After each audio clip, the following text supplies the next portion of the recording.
কোনো সন্তান যদি তার বৃদ্ধা বাবা মাকে দেখাশোনা না করে বা তাদের ভরণপোষণের দায়িত্ব না নেয়, সেক্ষেত্রে আসলে বাবা মার আইনগতভাবে করণীয় কি বা তারা কি করতে পারে।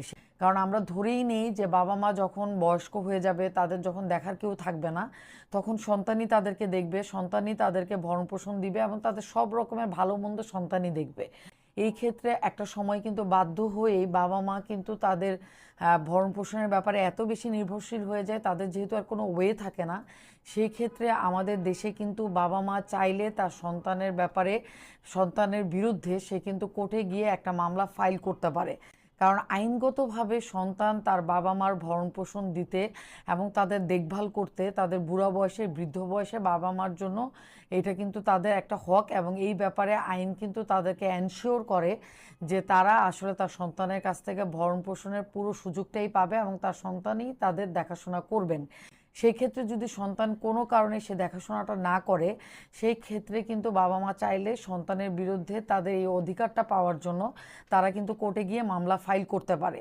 এবং মামলা ফাইল করার পরে সেই ক্ষেত্রে সন্তান কিন্তু তার বাবা মার ভরণ পোষণ দিতে এবং বাবা মার দেখভাল করতে এবং তাদের সব রকমের সেবা যত্ন করতে সন্তান কিন্তু বাধ্য। এই জিনিসটা খুবই দুঃখজনক যে আইন করে আসলে বাংলাদেশে অনেক ক্ষেত্রে তার সন্তানদেরকে বাধ্য করা হয়েছে তারা যেন অবশ্যই তার বাবা মার দেখাশোনা করে, দেখভাল করে এবং তাদের সব রকমের যাবতীয় যত ভরণ পোষণের যত দায়িত্ব তারা যেন বহন করে।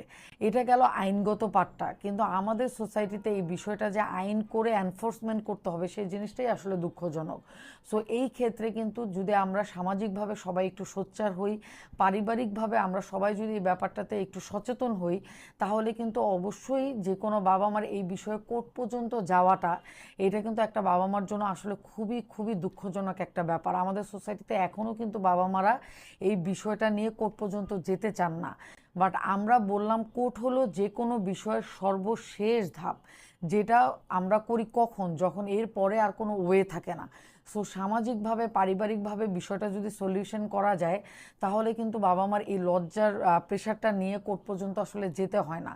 বাট আমি অবশ্যই বলবো যে যদি আপনাদের সামাজিক বা পারিবারিকভাবে কোনো রকমের কোনো ওয়ে না থাকে, সব ওয়ে করার পরেও যদি ছেলে মেয়েকে কোনোভাবে বাধ্য করা না যায়, তাহলে সেক্ষেত্রে কিন্তু আপনি অবশ্যই কোর্টের শরণাপন্ন হতে পারেন এবং কোর্ট এই বিষয়ে কিন্তু আপনাকে অবশ্যই